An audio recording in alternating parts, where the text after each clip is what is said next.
بسم اللہ الرحمن الرحیم۔ السلام علیکم۔ یہ کتاب آپ کے لیے کاشان بصیرت کے یوٹیوب چینل کی جانب سے ریکارڈ کی جا رہی ہے۔ اب ہم کتاب روح الحیات کا پارٹ نمبر 35 پڑھیں گے۔ نمبر 2، معنی غیبت۔ کسی مومن کو اس کی عدم موجودگی میں ان الفاظ سے یاد کرنا کہ اگر وہ سنتا تو رنجیدہ ہوتا، یہ غیبت ہے۔ یہ غیبت اشارے اور کنائے سے بھی ہو تو بھی غیبت ہے، البتہ اگر نام نہ لیا جائے اور یہ کہا جائے کہ شہر میں ایک بڑا بدخصلت انسان ہے تو حرام نہیں ہے۔ اگر کسی شخص کی غیبت ان عادات و امور کے بارے میں کی جائے جو اس میں موجود ہیں، اس کو غیبت کہتے ہیں، اور اگر ایسی برائیاں اس سے منسوب کی جائیں جو اس میں نہیں پائی جاتی، اس کو بہتان کہتے ہیں، جو غیبت سے زیادہ قابل مذمت ہے۔ خدا ان عیوب سے جو دشمن ایمان ہے ہر مومن کو محفوظ فرمائے۔ نمبر 3، جواز غیبت۔ 10 مواقع ایسے ہیں جن میں غیبت کرنا جائز ہے۔ نمبر 1، جب ظالم کسی پر ظلم کرے اور مظلوم اس کے ظلم کو کسی شخص کے سامنے اس امید پر بیان کرے کہ وہ اس کا انتقام لے گا یا اس کو اس کے ظلم سے نجات دلا سکے گا۔ نمبر 2، اس شخص کے لیے کہ عیوب بیان کرنا جو اعلانیہ مرتکب معاصی ہو اور اس کو یقین ہو کہ اگر میں اس کے عیوب بیان کروں گا تو اس سے اس کی اصلاح ممکن ہو سکتی ہے۔ نمبر 3، فتوے کے موقع پر اگر کسی عالم سے فتویٰ لینا ہو تو اس شخص کا نام لکھ سکتا ہے، یعنی یہ کہ میرا بھائی میرا حق نہیں دیتا، کیا میں اس پر دعویٰ کر سکتا ہوں۔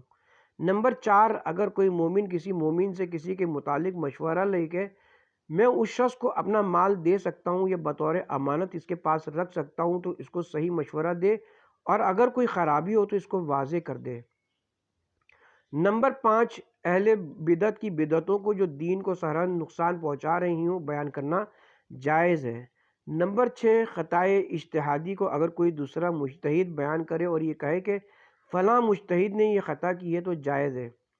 نمبر 7، راویان اخبار کے متعلق جرح قدح کے فلاں معتبر اور فلاں غیر معتبر ہے، جائز ہے۔ نمبر 8، اگر کوئی شخص مخصوص کسی عیب میں مبتلا ہو اور اس کا ذکر کیا جائے اور لوگ نہ سمجھیں تو اس عیب کے ساتھ واضح کرنا جائز ہے، مثلا کسی کے بارے میں یہ کہہ دیا جائے کہ فلاں باتونی وغیرہ۔ نمبر 9، اگر کوئی جماعت برائیوں اور عیوب کی اعلانیہ مرتکب ہو اس کی برائیوں کا ذکر کرنا بھی جائز ہے۔ نمبر 10، اگر کوئی مجرم جو کثیر جرائم کا مرتکب ہو حاکم کے سامنے پیش کیا جائے، اس کے خلاف گواہی دینا اور اس کے جرائم کو بیان کرنا جائز ہے۔ نمبر 4، غیبت کا سننے والا۔ غیبت کا سننے والا بھی غیبت کرنے والے کی طرح گناہ گار ہے۔ جناب امیر المومنین علیہ السلام نے ارشاد فرمایا، غیبت کا سننے والا بھی 2 غیبت کرنے والوں میں سے ایک ہے۔ مشہور روایت ہے کہ غیبت کرنے والے کو اول تو غیبت کرنے سے منع کیا جائے اور اگر ممکن ہو تو وہاں سے اٹھ جانا چاہیے۔ حضرت امام محمد باقر علیہ السلام کا ارشاد ہے، جو برادر مومن کی غیبت کرنے سے منع کرے اور برادر مومن کی مدد کرے، خداوند عالم اس کو دنیا و آخرت میں غم و ہم سے نجات دیتا ہے۔ حضرت امام جعفر صادق علیہ السلام نے فرمایا کہ اگر کوئی شخص کسی مومن کی غیبت کر رہا ہو اور ہم اس دوسرے شخص کو نہ جانتے ہوں تو اس مومن کو برا نہ کہنا چاہیے، ہو سکتا ہے کہ یہ حق پر ہو۔ نمبر 5، کفارہ غیبت۔ غیبت کا کفارہ یہ ہے کہ جس سے اس نے غیبت کی ہے ان سب سے اس کی تعریف کرے اور ان برائیوں کو ان کے دل سے برطرف کر دے۔ جناب رسول خدا صلی اللہ علیہ وآلہ وسلم نے ارشاد فرمایا، غیبت کرنا زنا سے بدتر ہے۔ لوگوں نے وجہ پوچھی، حضرت نے ارشاد فرمایا کہ زنا سے اگر توبہ کی جائے تو خداوند عالم قبول فرما لیتا ہے، مگر غیبت کی توبہ اس وقت تک قبول نہیں ہوتی جب تک وہ معاف نہ کر دے جس کی غیبت کی گئی ہے۔ حضرت نے ارشاد فرمایا کہ اگر جس کی غیبت کی گئی ہے اس کو خبر نہ ہو تب بھی معافی مانگنی چاہیے، اور اگر اس کو معلوم ہو اور معافی نہ مانگی جائے اور مر جائے تو اس کی توبہ قبول نہیں ہوتی۔ نمبر 6، مذمت بہتان۔ جناب رسول خدا صلی اللہ علیہ وآلہ وسلم نے ارشاد فرمایا کہ جو مومن یا مومنہ پر بہتان لگائے اور ایسی چیز بیان کرے جو ان کے اندر نہ ہو، خدا روز قیامت بہتان لگانے والے کو دوزخ میں آگ پر کھڑا آگ کے پہاڑ پر کھڑا کرے گا۔ جناب امیر المومنین علیہ السلام سے کسی نے سوال کیا کہ حق و باطل میں کتنا فاصلہ ہے؟ آپ نے فرمایا صرف 4 انگشت کا، اور آپ نے کان اور آنکھ کے درمیان 4 انگشت رکھ کر فرمایا جو آنکھ سے دیکھو وہ حق ہے اور جو کان سے سنو اس میں اکثر باطل ہے۔ جو برادر مومن کو رسوا کرنے کے لیے اس پر بہتان لگاتا ہے خدا اس کو دنیا و آخرت میں رسوا کرتا ہے۔ جناب امیر المومنین علیہ السلام نے وصیت فرمائی کہ بہتان لگانے والوں اور ان کی صحبت سے پرہیز کرو، ہو سکتا ہے کہ ان کی ہمنشینی تم میں بھی وہ عادت پیدا کر دے۔ جناب رسول اللہ صلی اللہ علیہ وسلم نے ارشاد فرمایا کہ تہمت کا سزاوار وہ شخص ہے جو اہل تہمت کا ہمنشین ہے۔ نمبر 7، حسد۔ حسد گناہ نفسانی میں سب سے بدترین گناہ ہے۔ یہ وہ سب سے پہلا گناہ ہے جو حضرت آدم کے بارے میں شیطان نے کیا۔ حسد گناہ کبیرہ میں سے ایک گناہ ہے۔ حاسد محسود سے زوال نعمت چاہتا ہے، اور اگر زوال نعمت نہ چاہے اور یہ چاہے کہ میں بھی ایسا ہی اس سے زیادہ صاحب نعمت ہو جاؤں تو یہ غبطہ کہلاتا ہے اور اس میں چندہ مذائقہ نہیں ہے۔ حاسد برخلاف اس کے جو یہ چاہتا ہے کہ صاحبان نعمت سے نعمت کا زوال ہو جائے، اور یہ ممکن نہیں کیونکہ نعمت خدا تعالیٰ اور منعم حقیقی کی عطا کردہ ہوتی ہے۔ اس لیے حاسد کا نعمتوں پر حسد کرنا اللہ کے خلاف جنگ کرنا ہے اور اس کے عدل و حکمت کی مخالفت کرنا ہے کہ یہ نعمت فلاں کو کیوں دی گئی۔ لہٰذا حاسد ہر وقت اپنی اس بری عادت کی وجہ سے رنج و غم میں مبتلا اور حسد کی آگ میں جلتا ہی رہتا ہے۔ جناب امیر المومنین علیہ السلام نے ارشاد فرمایا حسد نہ کرو، کیونکہ حسد ایمان کو اس طرح کھا جاتا ہے جس طرح آگ خشک لکڑی کو۔ حضرت امام جعفر صادق علیہ السلام نے فرمایا مومن غبطہ کرتا ہے، حسد نہیں کرتا، اور منافق حسد کرتا ہے، غبطہ نہیں کرتا۔ غبطہ میں زوال نعمت کی خواہش نہیں ہوتی بلکہ خود بھی صاحب نعمت ہونے کی آرزو ہوتی ہے۔ حاسد ہمیشہ رنج و غم ہی میں مبتلا رہتا ہے۔ حاسد کو ایک دم نہیں راحت جاں میں، رنج و حسد جان ہے جب تک کہ جان میں۔ حضرت امام محمد باقر علیہ السلام نے فرمایا بہشت حرام ہے نمام پر، سخن چین پر اور حاسد پر۔ جناب رسول خدا صلی اللہ علیہ وآلہ وسلم نے فرمایا اے ابو ذر، جو دنیا میں منافق اور سخن چین ہوگا وہ روز قیامت جہنم میں ہوگا۔ منافق وہ ہے جو روبرو تعریف کرے اور پس پشت مذمت کرے۔ اے ابو ذر، ہر وہ راز جو پوشیدہ طور پر برادر مومن نے تجھ سے بیان کیا ہے اس کو کسی سے کہنا خیانت ہے۔ اس کے فاش کرنے سے اجتناب کر۔ اگر تو برادر مومن کے راز کی حفاظت نہ کرے گا تو وہ بھی تیرے راز کی حفاظت نہ کرے گا۔ چغل خور بہشت میں داخل نہ ہوگا اور آخرت میں خدا کے عذاب سے ہرگز راحت نہ پائے گا۔ جناب رسول خدا صلی اللہ علیہ وآلہ وسلم نے ارشاد فرمایا وہ لوگ جنہوں نے سخن چینی اور چغل خوری کو اپنا شعار بنایا ہے اور دوستوں میں دشمنی پیدا کرتے ہیں اور دوسروں کو ایسے عیب لگاتے ہیں جو ان میں نہ ہوں، سب سے برے ہیں، بہشت ان پر حرام ہے۔ پھر فرمایا 4 قسم کے لوگ بہشت میں داخل نہ ہو سکیں گے۔ نمبر 1 کاہن، نمبر 2 منافق، نمبر 3 دائم الخمر، نمبر 4 چغل خور۔ جناب امام جعفر صادق علیہ السلام سے منقول ہے کہ 3 قسم کے لوگ بہشت میں نہ جائیں گے۔ نمبر 1 جو مسلمانوں کی خون ریزی کرے، نمبر 2 شراب خور، نمبر 3 چغل خور۔ جناب رسول خدا صلی اللہ علیہ وسلم سے منقول ہے کہ معراج کی شب آپ نے ایک عورت کو دیکھا جس کا سر مثل سور کے تھا اور جسم مثل بندر کے، اور وہ 1000 طرح کے عذابوں میں مبتلا تھی۔ آپ کے اصحاب نے پوچھا یا حضرت وہ عذاب اس پر کس لیے تھے؟ آپ نے ارشاد فرمایا وہ چغل خور اور دروغ گو تھی۔ بس سند معتبر جناب امام محمد باقر علیہ السلام نے فرمایا کہ بہت برا ہے وہ شخص جو 2 رخ اور 2 زبان والا ہو، منہ پر تعریف کرے اور خوش آمدی بنا رہے اور پس پشت غیبت کرے۔ اگر اسے کچھ دیا جائے تو حسد کرے اور جب مصیبت میں دیکھے تو بھاگ جائے۔ جناب رسول خدا نے ارشاد فرمایا 2 رخا آدمی قیامت کے میدان میں اس شکل سے آئے گا کہ ایک زبان سر کے پیچھے اور ایک سر کے آگے لٹکتی ہوگی، دونوں سے آگ کے شعلے نکلتے ہوں گے، پھر وہ آگ اس کے تمام جسم پر میں جا پہنچے گی اور میدان محشر میں منادی ندا کرے گا کہ یہ وہی شخص ہے جو دنیا میں دو رخ اور دو زبان والا تھا۔ واضح ہو کہ مجلس اور مصاحبت کے بہت سے آداب ہیں، ان میں سب سے عمدہ یہ ہے کہ ایک دوسرے کے راز نہ کھولیں، کیونکہ اس سے بہت سے فساد اور خرابیاں پیدا ہوتی ہیں۔ دوستوں میں بیٹھ کر انسان اپنے راز ظاہر کر دیتا ہے، بعض اوقات افشائے راز سے جان کا اندیشہ ہو جاتا ہے، سخت عداوتیں پیدا ہو جاتی ہیں، یہ بھی ایک قسم کی چغل خوری ہے۔ اسی طرح وہ راز ہے جو کسی دوست نے اپنے دوست کے پاس بطور امانت رکھا ہو، اس کا ظاہر کر دینا بھی سب سے بڑی خیانت ہے، کیونکہ جس سے راز بیان کیا گیا ہے اس کا بھی کوئی دوست ہوگا جس سے وہ اس راز کو ظاہر کر سکتا ہے، اور پھر اسی طرح یہ راز دور تک سلسلے وار ظاہر ہوتا چلا جائے گا، اور ممکن ہے کہ ان میں صاحب راز کا کوئی دشمن بھی ہو، لیکن اگر کوئی دینی غرض اس پر موقوف ہو تو ذکر کر دینے میں کوئی مذائقہ نہیں۔ حضرت امام موسیٰ کاظم علیہ السلام نے فرمایا کہ 3 قسم کے لوگ قیامت کے روز عرش الہی کے سائے میں ہوں گے، جبکہ اس روز سوائے اس کے کہ کہیں سایہ نہ ہوگا۔ ایک وہ جو اپنے غیر شادی شدہ برادر مومن کی شادی کرائے، دوسرا وہ شخص جو کسی برادر مومن کی خدمت کے لیے خدمتگار مہیا کرے، تیسرا وہ جو اس کے راز کو پوشیدہ رکھے۔ واضح رہے کہ راز کا چھپانا لازم ہے۔ جناب امیر المومنین علیہ السلام نے فرمایا، اپنے دوست کے ساتھ مناسب دوستی رکھ، شاید کسی روز وہ تیرا دشمن ہو جائے، اور اپنے دشمن کے ساتھ مناسب اور جائز دشمنی رکھ، شاید کسی روز وہی تیرا دوست بن جائے۔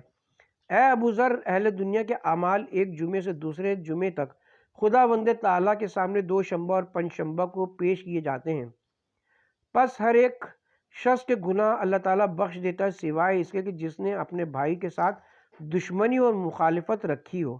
حکم ہوتا ہے کہ ان دونوں کے اعمال کو رہنے دو تا وقت کہ آپس میں صلح کر لے اور ان کے درمیان سے دشمنی جاتی رہے۔ اے ابو ذر، اپنے بھائی کی جدائی سے اجتناب کر، بتحقیق جدائی کے سبب سے کوئی عمل قبول نہیں ہوتا۔ اے ابو ذر، میں تجھے جدائی کرنے سے منع کرتا ہوں، اگر مجبوراً جدائی کرنا پڑ جائے بس 3 روز تک اسے باقی نہ رہنے دے، کیونکہ جو 3 روز تک اپنے مومن بھائی سے جدائی رکھے اور اس عرصے میں مر جائے، آتش جہنم اس کے لیے زیادہ مناسب ہے۔ بسنت معتبر جناب رسالت مآب سے منقول ہے کہ جسے غم و فکر زیادہ رہے ہمیشہ بیمار رہتا ہے، جس کے اخلاق برے ہوں وہ ہمیشہ عذاب میں گرفتار رہتا ہے، جو لوگوں سے جھگڑا و فساد رکھے اس میں مروت و آدمیت نہیں رہتی، عزت و اعتبار برباد ہو جاتا ہے۔ پھر ارشاد فرمایا، جبرائیل مجھے جھگڑا کرنے سے منع کرتے رہے ہیں، اس طرح کے جیسے شراب پینے اور بت پرستی سے۔ جناب امام جعفر صادق علیہ السلام سے بسند معتبر منقول ہے کہ جب تک 2 مسلمان آپس میں کشیدہ رہیں، شیطان نے لعین خوشیاں مناتا ہے، اور جب صلح کر کے آپس میں ملتے ہیں تو اس کے گھٹنے ٹوٹ جاتے ہیں اور بند جدا ہو جاتا ہے۔ پھر وہ فریاد کرتا ہے کہ ہائے افسوس، یہ کیسی مصیبت مجھ پر آن پڑی۔ آپ نے فرمایا، جس صدقے کو اللہ تعالیٰ بہت دوست رکھتا ہے وہ یہ ہے کہ ناراض لوگوں کی آپس میں صلح کرائی جائے اور ایک دوسرے سے جدا ہونے والوں کا ملاپ کرایا جائے۔ 2 آدمیوں میں صلح کرانا میرے نزدیک بہتر ہے اس سے کہ 2 اشرفیاں خدا کی راہ میں تصدق کروں۔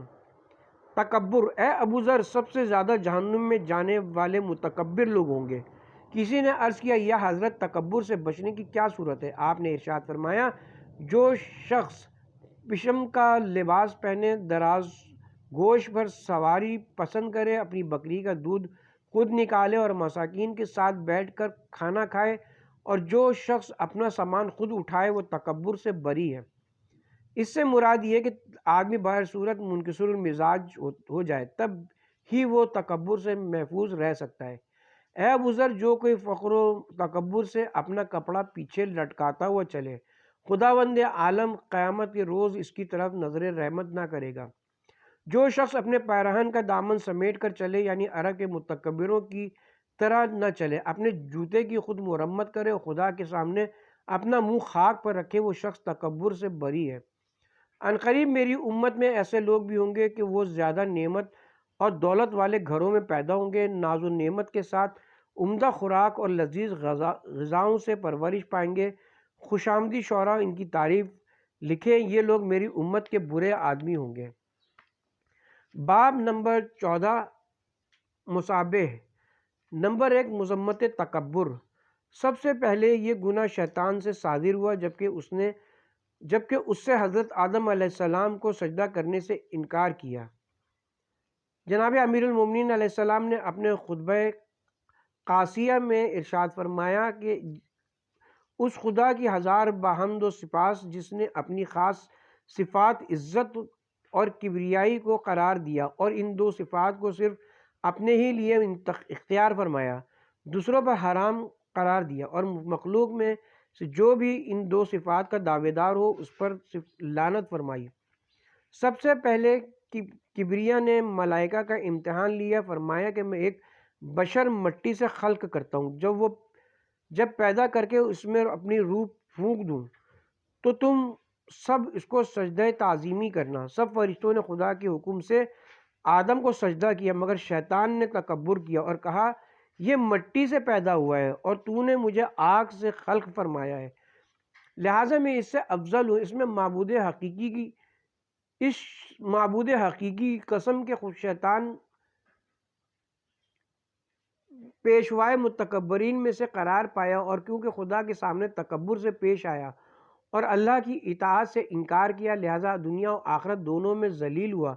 اگر خدا چاہتا کہ حضرت آدم کو نور سے اور ایسے نور سے خلق فرمائے جس کو دیکھ کر ملائکہ کی نورانیت بھی ماند پڑ جائے اور وہ حیران رہ جائے، ایسا کر سکتا تھا، مگر خدا کا مقصد فرشتوں کا امتحان لینا تھا۔ اگر فرشتے آدم کے غیر معمولی نور کو دیکھ کر مرعوب ہو کر سجدہ کرتے تو وہ آدم کے نور کی وجہ سے ہوتا، حکم خدا سے نہ ہوتا۔ قدرت چاہتی تھی کہ امتحان ہو اور اس طرح ہو کہ اطاعت گزار اور نافرمان جدا جدا نظر آئیں۔ چنانچہ ابلیس کو جس نے 6000 سال عبادت کی تھی، تکبر کی سزا میں شیطان بنا کر نکال دیا۔ یہ پہلا متکبر تھا جس نے پہلا سبق قابیل کو سکھایا، جس نے خلاف حکم خدا اپنے مومن بھائی حابیل کو محض حسد اور تکبر کی وجہ سے قتل کر دیا۔ لہٰذا تکبر سے پرہیز کرو اور نصیحت حاصل کرو ان ہزاروں من مٹی میں دبنے والوں سے جنہوں نے دنیا میں اپنی برابر کسی کو نہ سمجھا اور تکبر کیا۔ آج ان کا کیا حال ہے۔ اگر تکبر اچھی چیز ہوتا تو خداوند عالم اس صفت سے اپنے پیغمبروں کو محروم نہ فرماتا، لیکن تکبر کو ان کے لیے پسند نہیں فرمایا اور رب جلیل کے سامنے عبد ذلیل کی پیشانی خاک پر رکھنے کو پسند کیا تاکہ اس امتحان میں کامیابی ان کے بلندی مراتب کا باعث بنے۔ مال و دولت فتنہ عظیم ہے اور فقر و درویشی امتحان رب کریم ہے۔ خداوند عالم متکبرین کا اپنے ان مخلص ضعیف و حقیر بندوں کے ذریعے سے امتحان لیتا ہے۔ حضرت موسیٰ علیہ السلام اور حضرت ہارون علیہ السلام اونی لباس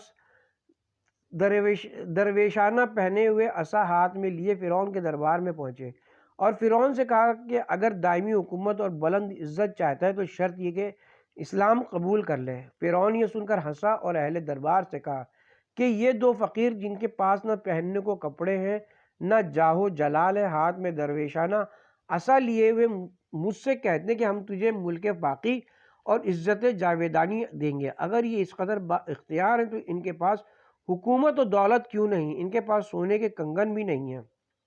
اس بات سے یہ پتہ چلا کہ فرعون کی نظر میں حکومت و دولت اور کنگن وغیرہ اچھی اور قابل عزت چیزیں تھیں۔ خداوند عالم اگر مال و دولت کو کوئی اچھی چیز جانتا تو وہ اپنے پیغمبروں کو ضرور عطا فرماتا۔ مال و دولت دینا، حکومت اور بادشاہت عطا کرنا، مگر مقصد اصلی فوت ہو جاتا اور متکبر و مغرور دولت مندوں کا امتحان نہ ہوتا۔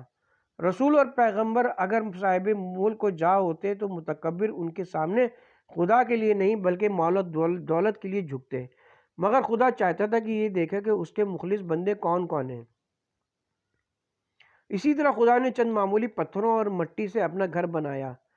یہ بھی ہو سکتا تھا کہ سونے اور چاندی کی اینٹوں اور عنبر و زعفران کے گارے مسالے سے بنوا کر یاقوت و زمرد کی گلکاری سے نظر فریب و دلکش کر دیتا کہ دیکھتے ہی متکبروں کی گردنیں اس کے سامنے جھک جاتی، مگر خالق کو اس مکان کی عظمت کے سامنے جھکا دینا مقصود نہ تھا بلکہ اپنی عظمت کے سامنے جھکا کر امتحان لینا اور مراتب میں بلندی عطا کرنا مقصود تھا۔ نماز کا فلسفہ بھی یہی ہے کہ متکبر اور مغرور انسان اپنی پیشانی خاک پر رکھ کر عظمت الہی کا متعارف ہو، دولت مند روزہ رکھ کر فقراء کی خدمت صرف اللہ کی خوشنودی کی خاطر بجا لائے، زکوٰۃ دے کر یہ سوچنے پر مجبور ہو کہ مجھے اس نے عطا فرمایا ہے، لہذا مجھے بھی کسی ضرورت مند کو دینا چاہیے۔ خانہ خدا کیسے ہی معمولی اور سادہ بے آب و گیا ویرانے میں ہے، مگر کیونکہ ایک باعظمت ذات سے منسوب ہے، لہذا تجھے اس کے ایک سیاہ پتھر کی بھی تعظیم خدا کے حکم کے پیش نظر کرنی چاہیے۔ نمبر 2، انواع تکبر۔ متکبر خود کو بزرگ اور بڑا سمجھتا ہے۔ اس کی کئی صورتیں ہیں۔ وہ تکبر جو کفر کی منزل تک پہنچا دیتا ہے، بعض یعنی بندگی خدا سے تکبر کرنا، اس کے انبیاء، اولیاء، علماء اور پرہیزگاروں سے تکبر کرنا، ان کی اپنے مقابلے پر تحقیر کرنا، علاوہ ازیں بلند و بالا محل تعمیر کرانا، لباس فاخرہ پہن کر لوگوں پر افتخار جتانا، نفیس ترین گھوڑوں پر سواری کرنا، بکثرت غلام و خادم رکھنا، بقصد فوقیت و برتری، سب تکبر میں شامل ہیں۔ حضرت امام جعفر صادق علیہ السلام نے فرمایا کہ بدترین متکبر وہ ہے جو حق کی معرفت نہ رکھتا ہو اور اہل حق کو ناچیز سمجھے۔ ایک شخص نے آپ سے سوال کیا، یا حضرت میں اچھے مکان میں رہتا ہوں، اچھا کھانا کھاتا ہوں، اچھا پہنتا ہوں، اچھے گھوڑے پر سوار ہوتا ہوں، غلام اپنے ساتھ رکھتا ہوں، کیا یہ بھی تکبر ہے؟ آپ نے فرمایا یہ کام دوسروں پہ فوقیت اور برتری حاصل کرنے کے خیال سے کرتا ہے۔ اس نے کہا ہرگز نہیں۔ آپ نے فرمایا یہ تکبر نہیں ہے۔ تکبر وہ ہے جو حق سے جاہل ہو اور اہل حق کو ذلیل سمجھے۔ اگر انسان میں یہ تکبر ایک رائی کے دانے کی برابر بھی ہوگا، وہ داخل بہشت نہیں ہو سکتا۔ جناب رسول خدا ایک روز ایک ایسے مقام سے گزرے جہاں بہت سے لوگ جمع تھے۔ آپ نے ان سے دریافت فرمایا کہ وہ کیوں جمع ہیں؟ انہوں نے عرض کیا یہاں ایک مجنون رہتا ہے، اس کو دیکھنے کے لیے ہم یہاں جمع ہو گئے۔ آپ نے فرمایا وہ مجنون یا دیوانہ نہیں ہے، وہ تو ایک مریض ہے۔ مجنون تو وہ ہوتا ہے جو خود کو بہتر سمجھتے اور دوسروں کو دیوانہ سمجھ کر ان کا تماشا دیکھے۔ جو شخص نادان غریبوں کا مذاق اڑاتا ہے وہ در حقیقت مصلحت خداوندی کا مذاق اڑاتا ہے۔ ایک اور حدیث میں جناب رسالت مآب صلی اللہ علیہ وسلم سے منقول ہے کہ جس وقت میری امت کے لوگ اکڑ کر چلیں گے اور تکبر سے شانے مٹکا کر چلا کریں گے اور فارس اور روم کے غلام ان کی خدمت میں ہوں گے، اس وقت ان میں جنگ و جدل کا ہنگامہ برپا ہوگا اور ایک دوسرے کے مقابلے پر لڑیں گے۔ پھر فرمایا بہشت کی خوشبو 1000 سالہ راہ تک پہنچے گی، مگر اس کو جو ماں باپ کا نافرمان، قاطع رحم، بوڑھا زانی، تکبر سے دامن لٹکانے والا، اپنی شرارت سے لوگوں کو گمراہ کرنے والا، احسان جتانے والا اور دنیاوی حرص میں گرفتار ہونے والا نہ سونگھ سکے گا۔ ایک اور حدیث میں آپ نے ارشاد فرمایا کسی نے اپنی ضرورت سے زیادہ امارات دوسروں پر فخر و مباحت کے لیے تعمیر کرائیں، خدا بند عالم قیامت کے روز ان عمارات کو زمین کے 7ویں طبقے تک آتشی طوق کی صورت میں بنا کر اس کی گردن میں ڈالے گا، پھر اسے جہنم رسید کرے گا۔ پھر ارشاد فرمایا جو شخص فاخرہ لباس پہن کر تکبر کرے، خدا اسے جہنم کے نچلے درجے میں قارون کے ساتھ رکھے گا، کیونکہ وہ پہلا شخص ہے جس نے مال و دولت پر غرور کیا اور زمین میں غرق کیا گیا۔ جو شخص کسی فقیر پر دست درازی کرے یا اسے حقیر جانے، اللہ تعالیٰ قیامت کے روز اس آدمی کو چھوٹی چیونٹی کے برابر قد میں اٹھائے گا اور جہنم میں ڈالے گا۔ نمبر 3، علاج تکبر۔ تکبر کے دور کرنے کا علاج یہ کہ انسان اپنی ابتدا، انجام، اپنی مجبوریوں، معذوریوں، عدم کامیابی مقاصد، بیماری اور مصائب و آلام پر نظر کرے۔ حضرت امام محمد باقر علیہ السلام نے فرمایا کہ تعجب ہے اس انسان پر جو نطفہ گندیدہ سے پیدا ہوا ہے، آخر میں مردار گندیدہ ہوتا ہے، اس کو درمیان کا حال معلوم نہیں اور پھر تکبر کرتا ہے۔ جناب امیر المومنین علیہ السلام کا ارشاد ہے کہ تعجب ہے اس انسان پر جس کی ابتدا ایک نجس قطرے سے ہوئی اور اس کا انجام وہ مردار ہے جس کے چھونے سے غسل واجب ہو جاتا ہے اور ساری زندگی اس کا جسم ایک پیشاب اور پخانہ کا ظرف بنا رہتا ہے اور پھر وہ تکبر کرتا ہے۔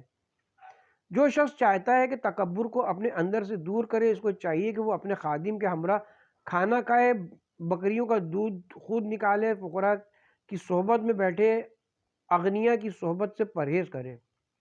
نمبر 4، اصلاح باطن۔ انسان کو چاہیے کہ وہ ظاہر کی طرح اپنے باطن کو بھی اصلاح کرے تاکہ ظاہر و باطن دونوں نیک ہوں۔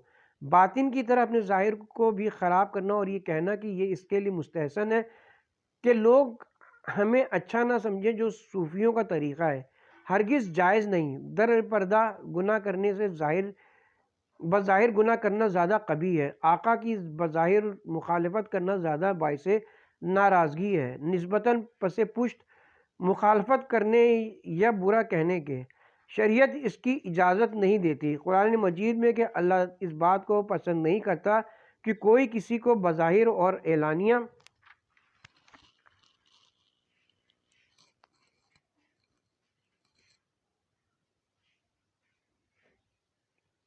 ہو گیا۔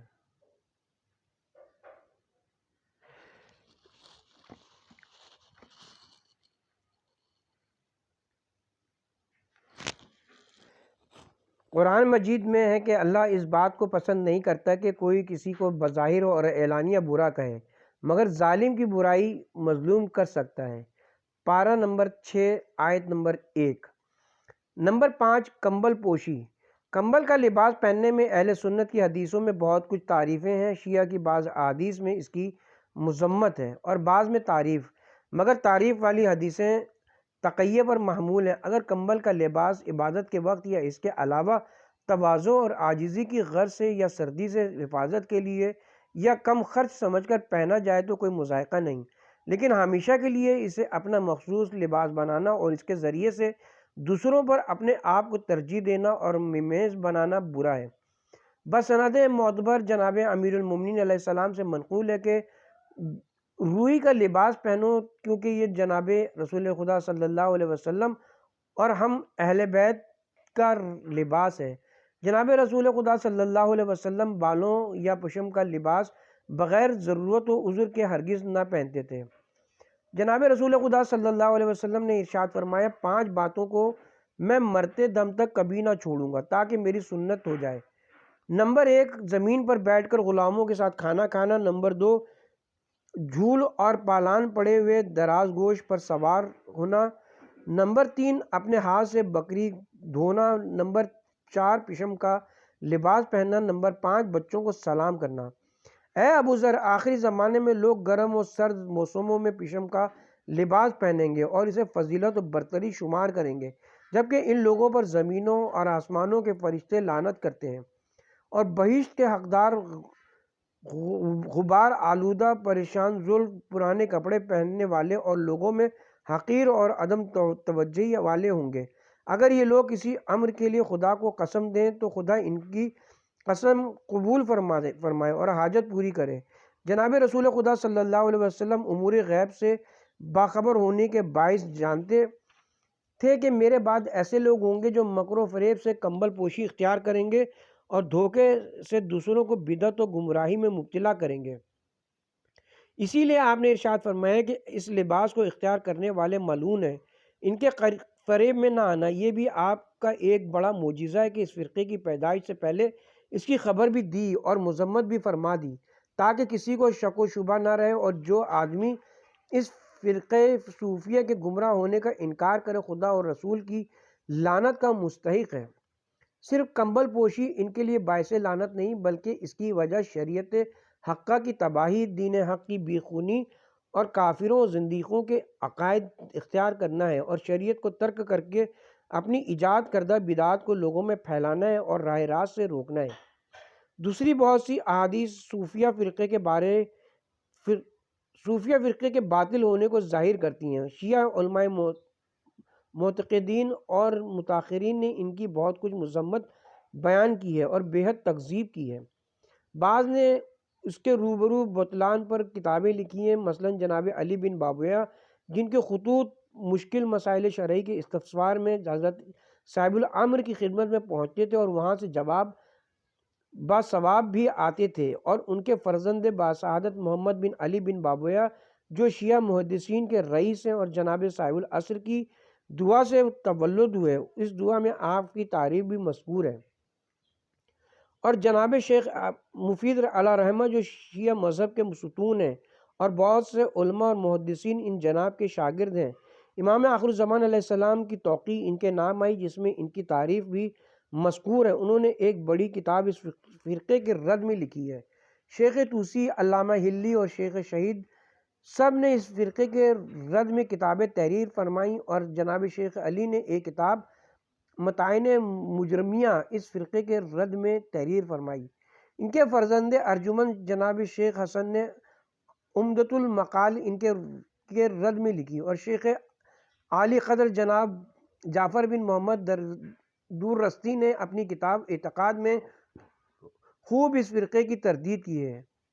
ابن حمزہ اور سید مرتضی رازی نے بہت سی کتابیں لکھی۔ ضبط العلماء، نبخت الفقہ، جناب مولانا احمد اردبیلی نے اپنی تصانیف میں اس فرقے کی خوب تردید کی ہے۔ غرض کے تمام محدثین اور علماء نے اپنے کلام میں اس فرقے کی تردید فرمائی ہے۔